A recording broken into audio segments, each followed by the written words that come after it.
অস্ট্রেলিয়ার বিপক্ষে প্রথম টেস্টের জন্য শান্তর নেতৃত্বে ১৫ সদস্যের দল ঘোষণা বিসিবির। ফিরলেন সৌম্য, জাকের ও মুশফিক হাসান। ইনজুরির কারণে নেই নাহিদ, লিটন ও শরীফুল।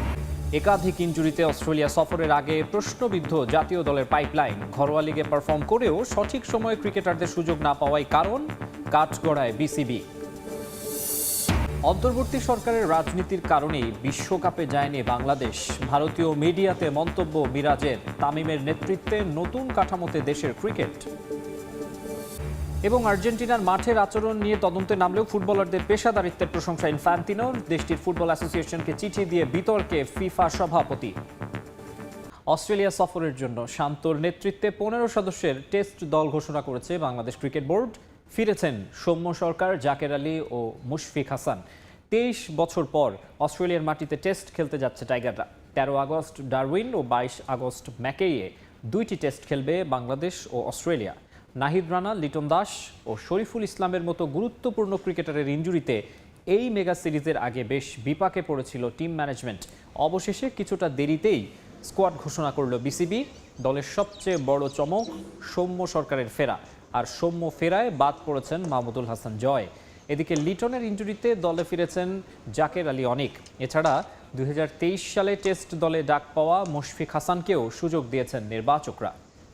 একাধিক ক্রিকেটারের ইনজুরিতে অস্ট্রেলিয়া সফরের আগে আবারও আলোচনায় বাংলাদেশের পাইপলাইন। প্রশ্ন উঠছে এইচপি কিংবা এ দলের ভূমিকা নিয়েও। তবে লম্বা সময় ঘরোয়া লিগে পারফর্ম করার পরও অনেক ক্রিকেটারের সুযোগ না পাওয়াকেই এই সমস্যায় পড়তে হয়েছে বলে মনে করেন বিসিবি কোচ রাজিন সালে। চোট আঘাত ক্রিকেটেরই অংশ, কিন্তু বাংলাদেশ ক্রিকেটে একটা ইনজুরি মানেই নির্বাচকদের ওপর পাহাড় সমচাপ। সেখানে গুরুত্বপূর্ণ অস্ট্রেলিয়া সিরিজের আগে দলে একাধিক ইনজুরি, অথচ এই সফরে টাইগারদের যাওয়ার কথা ছিল শক্তিশালী দল নিয়ে। তবে হলো ঠিক উল্টো। বাংলাদেশ অজি সফরে যাচ্ছে গুরুত্বপূর্ণ বেশ কজন ক্রিকেটার ছাড়াই। তবে নাহিদ, লিটন, শরীফুলদের বিকল্পদের ওপর আদৌ কি ওই আস্থাটা রাখা যায়? তাই নতুন করে আবারও আলোচনায় বাংলাদেশের বেঞ্চ স্ট্রেংথ। প্রশ্ন উঠছে দেশের ক্রিকেটে কি ভূমিকা রাখছে এইচপি কিংবা এ দলের কোচেরা? কেন একজন বা দুজন মূল ক্রিকেটার না থাকলেই বিকল্প খুঁজতে হিমশিম খেতে হয় নির্বাচকদের? অস্ট্রেলিয়া সফরে যাবে, তাদেরকে যদি ইম্পর্টেন্ট যে বোলারগুলো আছে তাদেরকে যদি ব্রেক দেওয়া হতো খুব ভালো হতো। দুই একজন প্লেয়ার ছাড়া সবই ১৯-২০ ন্যাশনাল প্লেয়ারদের উপর আস্থা রাখতে পারেন। আমি মনে করি যে আমাদের যারা পাইপলাইনে যারা আছে তাদেরকেও আস্থা রাখতে পারে না। ঘরোয়া লিগে পারফর্ম করে জাতীয় দলে সুযোগ পেয়েও নিজেদের জায়গা পাকা করতে পারেননি এমন সমালোচনা আছে নাইম শেখ, জাকের আলীদের মতো অনেক ক্রিকেটারদের নিয়ে। যদিও রাজিনের মতে কঠিন সিরিজ নয়, জিম্বাবুয়ের মতো কম গুরুত্বপূর্ণ সিরিজগুলোতে পরখ করা উচিত ছিল তাদের। জাকের আলী বাংলাদেশ টিমে খেলার মতোই প্লেয়ার, সে প্রুভ করেছে এবং তার প্র্যাকটিস বা সেশন বা তার প্রিপারেশন অনেক ভালো এবং আমাদের সাথে যে কাজ করছে সে বাংলাদেশ টেস্ট কীভাবে খেলবে, বাংলাদেশ টেস্ট টিমে কীভাবে ঢুকবে এবং ভালো কামব্যাক করবে। এদিকে অস্ট্রেলিয়া সফরের সময় সাউথ আফ্রিকায় ত্রিদেশীয় সিরিজ খেলবে বাংলাদেশে দল।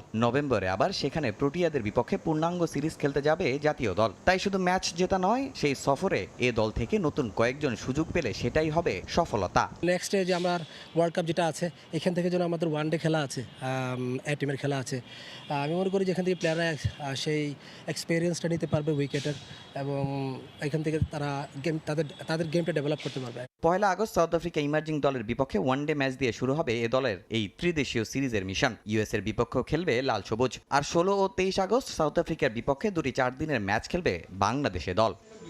ভারতের মাটিতে টি-20 বিশ্বকাপ না খেলা ছিল রাজনৈতিক বিষয়। সব ক্রিকেটার অপেক্ষায় ছিলেন মেগা আসরের।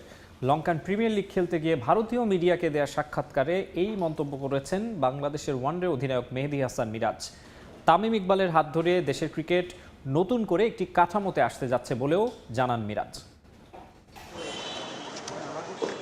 সস্তা জনপ্রিয়তার উদ্দেশ্যে গেল অন্তর্বর্তী সরকার ক্রিকেটারদের স্বপ্নের বলি দিয়ে সিদ্ধান্ত নেয় গেল টি-20 বিশ্বকাপ খেলতে না যাওয়ার। তৎকালীন ক্রীড়া উপদেষ্টা আসিফ নজরুল ক্রিকেটার ও টিম ম্যানেজমেন্টের সঙ্গে আলোচনা করে এই সিদ্ধান্ত নেওয়ার দাবি করলেও পরবর্তীতে মুখ খোলেন ক্রিকেটাররা।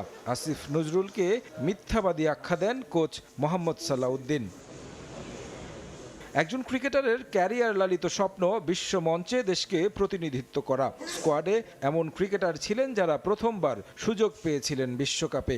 খেলতে যেতে না পেরে মানসিকভাবেও ভেঙে পড়েছিলেন অনেকে। যে ঘটনা দেশের ক্রিকেট ইতিহাসে থাকবে কালো অধ্যায় হয়ে। এলপিএল খেলতে গিয়ে বিষয়টি নিয়ে আবারও কথা বলেছেন টাইগার অধিনায়ক মেহেদী Miraj. This is the political issues. Everybody knows that's the things. এটা আসলে রাজনৈতিক সিদ্ধান্ত ছিল। আমরা সবাই খেলতে প্রস্তুত ছিলাম। ভারতে গিয়ে খেলতেও আমাদের কোনো ধরনের সমস্যা ছিল না। প্রতিটি ক্রিকেটারই স্বপ্ন দেখে বিশ্বকাপে খেলার। অনেকে ছিলেন যারা প্রথমবার সুযোগ পেয়েছেন, তাদের সেই সুযোগ নষ্ট হলো। বিষয়গুলো নিয়ে খুব বেশি কিছু বলতে চাই না। এটা একেবারে রাজনৈতিক ব্যাপার ছিল। তৎকালীন সরকারের সঙ্গে ভারতের রাজনৈতিক সম্পর্ক আর বিশ্বকাপ খেলতে না যাওয়ায় নিয়মিত সিরিজ খেলতে আসেনি টিম ইন্ডিয়া। তামিম ইকবাল অবশ্য দুই দেশের সম্পর্কে উন্নতি এনেছেন।